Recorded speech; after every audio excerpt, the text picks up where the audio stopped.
बात है। महिमा शहर में अपनी पढ़ाई करने आई हुई थी। महिमा की एक बहुत ही अच्छी सहेली थी जिसका नाम मनीषा था। एक दिन महिमा की माँ का फोन आता है और वो महिमा को उसकी भाई की शादी के लिए घर बुलाती है। महिमा अगले दिन अपनी सहेली मनीषा को इस बारे में बताती है। मैं अपने घर जयपुर जा रही हूँ क्योंकि मेरे भैया की शादी है। अरे वाह, ये तो बड़ी खुशी की बात है। और तुम भी मेरे साथ जा रही हो, समझी? कोई बहाना नहीं चलेगा। हाँ हाँ, क्यों नहीं, मैं जरूर चलूंगी तुम्हारे साथ। दोनों सहेली बड़ी ही खुश होती हैं और जयपुर जाने की तैयारी में लग जाती हैं। एक हफ्ते बाद दोनों जयपुर पहुंच जाती हैं। महिमा का इतना बड़ा घर देखकर मनीषा तो दंग रह जाती है। हर तरफ शादी की तैयारी चल रही होती है। आ गई मेरी बेटी। हाँ माँ, और देखो मेरे साथ कौन आए हैं, मेरी सहेली मनीषा। अरे बेटी आओ आओ, और इसे अपना ही घर समझो। जी माँ जी। चलो मनीषा, चलकर भैया से मिलते हैं। दोनों सहेली जाकर महिमा के भाई से मिलती हैं। राहुल अपनी बहन को देखकर बहुत खुश हो जाता है। अरे कितने दिन लगा दिए आने में, जैसे किसी पड़ोस की शादी है। अरे भैया, बस एग्जाम्स की वजह से रुकना पड़ा, पर अब मैं आ गई हूँ ना। अब देखना हम दोनों आपकी शादी में क्या धमाल मचाएंगे। अरे पर पहले इनसे तो मिलवा। अरे हाँ, मैं तो भूल ही गई। ये है मेरी सहेली मनीषा। महिमा उसके बाद मनीषा को अपना कमरा दिखाती है जो बिल्कुल राहुल के साथ वाला ही होता है। दोनों कमरे में जाकर बिस्तर पर पड़ जाती हैं और उनकी आंख लग जाती है। अगले दिन फिर दोनों अच्छे से तैयार होकर शादी की तैयारियों में लग जाती हैं। 2 दिन बाद राहुल की शादी हो जाती है और उनके घर एक सुंदर सी दुल्हन आ जाती है। अरे महिमा, ये तुम्हारी भाभी घूंघट क्यों किए हुए हैं? अरे ये शहर थोड़ी है, यहाँ बड़ों बड़ों को घूंघट करना ही पड़ता है। पूरी शादी अच्छे से निपट जाती है। अब अगले दिन महिमा और मनीषा को वापस शहर जाना होता है क्योंकि उनके कॉलेज की काफी छुट्टियां हो चुकी होती हैं। मनीषा को शहर जाने का बिल्कुल मन नहीं होता। वो उस रात बड़ी ही उदास होती है। जब महिमा सो रही होती है तब मनीषा उठकर बाहर टहलने लगती है। टहलते टहलते मनीषा बालकनी में जाकर खड़ी हो जाती है। बाहर काफी अच्छा मौसम होता है और ठंडी ठंडी हवा चल रही होती है। पर फिर उसका ध्यान अचानक नई नवेली बहू पर जाता है। अरे, ये इतनी रात को छत पर क्या करने जा रही है? मनीषा उसके पीछे पीछे जाने लगती है और छत पर पहुंच जाती है। छत पर घूंघट में वो बस चलती ही जा रही होती है। उसके बाद वो अपना घूंघट ऊपर करती है और आसमान में पूरे चांद को देखने लगती है। आज तो चांदनी रात है और मेरा मकसद पूरा हुआ। आखिरकार इस घर की बहू मैं बन ही गई। अब मैं सबको खत्म कर दूंगी, सबको खत्म कर दूंगी मैं। ये महिमा की भाभी ऐसी क्यों हंस रही है? इनको आखिर हुआ क्या है? मनीषा छुपकर सब देख ही रही होती है कि तभी महिमा की भाभी पीछे मुड़ती है और फिर उसका चेहरा देख मनीषा वहीं जमीन में बैठ जाती है। वो कोई खूबसूरत लड़की नहीं बल्कि एक चुड़ैल होती है। मनीषा के तो गले से आवाज ही नहीं निकल रही होती। उसे कुछ भी समझ नहीं आ रहा होता कि अब वो क्या करे। वो जैसे तैसे हिम्मत करके खुद को संभालती है और अपने कमरे में भागती है। महिमा, महिमा, जल्दी उठो महिमा। क्या हुआ मनीषा, तुम ऐसे हाँफ क्यों रही हो? कोई बुरा सपना देख लिया क्या? सपना नहीं, सच में देख कर आ रही हूँ। तुम्हारी भाभी है ना, वो कोई और है। वो चुड़ैल है महिमा। मैंने खुद अभी उनको छत पर हंसते हुए देखा और वो आसमान में चांद को देखकर हंस रही थी और वो तो ये भी बोल रही थी कि वो सबको मार डालेगी। क्या मनीषा, तुम भी ना कैसे कैसे मजाक करती हो। चलो अभी तुम्हारा वहम दूर करती हूँ, चलो मेरे साथ। नहीं नहीं, मैं कहीं नहीं जाऊंगी। महिमा मनीषा की एक नहीं सुनती और उसका हाथ पकड़कर उसे राहुल के कमरे तक ले जाती है। उसके बाद वो दरवाजा खटखटाती है। अंदर से दरवाजा महिमा की भाभी खोलती है और उन्होंने अभी भी लंबा सा घूंघट किया होता है। जी बोलो दीदी, क्या हुआ? इतनी रात को आप दोनों यहाँ? पता है, मेरी दोस्त को एक बुरा सपना आया तो बस मुझे आना ही पड़ा। अच्छा, सबसे पहले आप अपना ये घूंघट ऊपर करो, मेरी सहेली आपकी शक्ल देखना चाहती है। जी दीदी, अभी करती हूँ। घूंघट वाली बहू अपना घूंघट ऊपर करती है तो उसकी बेहद खूबसूरत शक्ल देखकर मनीषा हैरान ही रह जाती है। मनी मन वो यही सोच रही होती है कि आखिरकार ये कैसे हो गया। उसने खुद अपनी आंखों से उसका चुड़ैल वाला चेहरा देखा था। महिमा फिर मनीषा का हाथ पकड़ती है और उसे चलने को कहती है।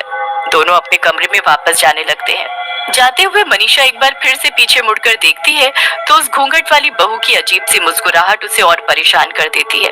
वो मनीषा को देखकर ऐसे मुस्कुरा रही थी जैसे मानो उसे चेतावनी दे रही हो कि आगे से मुझसे पंगा मत लेना। मनीषा को ये सब बिल्कुल सही नहीं लग रहा होता।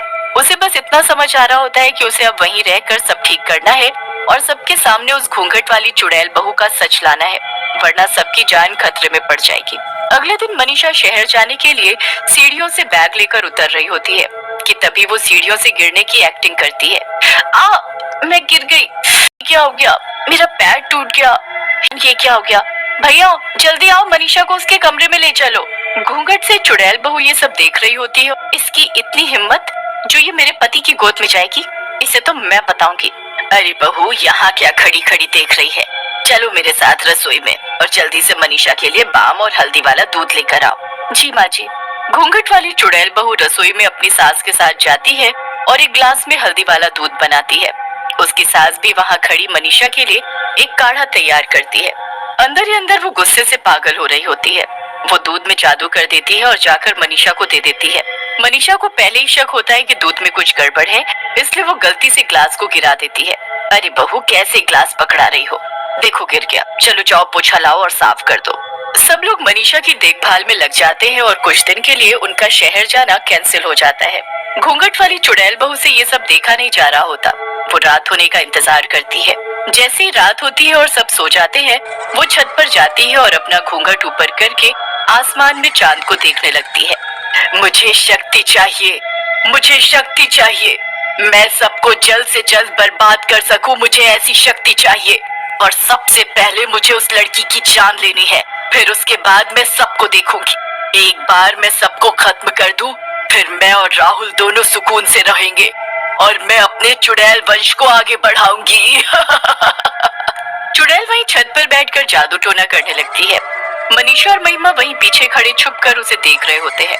चुड़ैल उसके बाद वो एक सुई लेकर गुड़िया को चुप होने लगती है। सुई चुप होते ही मनीषा के हाथ से खून आने लगता है। देखो महिमा देखो, देख लिया ना तुमने अपनी आंखों से इस घूंघट वाली चुड़ैल का सच। ये देखो मेरे हाथ से खून आ रहा है, ये सब हो क्या रहा है, अब हम क्या करेंगे। ये हम किस चुड़ैल को अपने घर ले आए। सब सोचते हैं ये कितनी संस्कारी है जो हर वक्त घूंघट करके रहती है, पर किसी को नहीं पता कि इस घूंघट के अंदर एक चुड़ैल है जो अपना चेहरा छुपाने के लिए इसे घूंघट से ढकती है। हाँ मैं यही तुमको कब से बताना चाहती हूँ, पर तुम मानने को तैयार ही नहीं हो। मेरे भाई को तो इस बात का अंदाजा भी नहीं होगा कि उसकी बीवी एक चुड़ैल है। तुम कुछ करो ना मनीषा। मैं सब कर चुकी हूँ। मैं एक बाबा को जानती हूँ जिनको मैंने पहले ही फोन कर दिया था। उन्होंने मुझे सब बता दिया कि मुझे क्या करना है। बस अभी हमें कैसे भी 2 दिन शांति से निकालने हैं, फिर पूर्णिमा की रात को हम इस घूंघट वाली चुड़ैल बहू का सच सबके सामने लाएंगे और इससे हमें छुटकारा भी मिल जाएगा। बस फिर 2 दिन जैसे तैसे निकल जाते हैं। उसके बाद दोनों सहेली छत पर आती हैं और वहाँ जिस जगह चुड़ैल अपना जादू टोना करती है वहाँ एक कटोरी खीर रख देती है। कुछ देर में चुड़ैल वहाँ आ जाती है। मनीषा और महिमा बाकी घर वालों के साथ छुपकर चुड़ैल के आने का इंतजार कर रहे होते हैं। कुछ ही देर में चुड़ैल वहाँ आती है। वो अपना घूंघट ऊपर करके खीर देखकर बड़ी हैरान होती है। चुड़ैल को कुछ समझ नहीं आता, पर वो खीर देखकर रह नहीं पाती।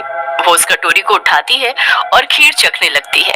जैसे ही वो खीर खाती है उसे उल्टी होने लगती है। ये क्या है, ये मुझे क्या हो रहा है। चुड़ैल जमीन में गिर जाती है और तभी सब घर वाले वहाँ आ जाते हैं।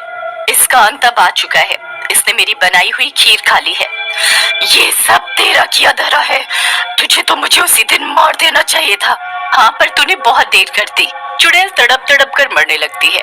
उसके बाद पूर्णिमा के चांद की रोशनी उस चुड़ैल पर उल्टा असर करने लगती है। उसे ताकत देने की जगह वो उसे जला देती है और चुड़ैल राख में बदल जाती है। सब उस घूंघट वाली चुड़ैल बहू से मुक्ति पा लेते हैं, पर राहुल बहुत दुखी होता है। अब अगले दिन मनीषा और महिमा भी वापस शहर जाने लगते हैं, पर जाते जाते राहुल के माता पिता मनीषा से कहते हैं, क्या तुम हमारे बेटे से शादी करोगी?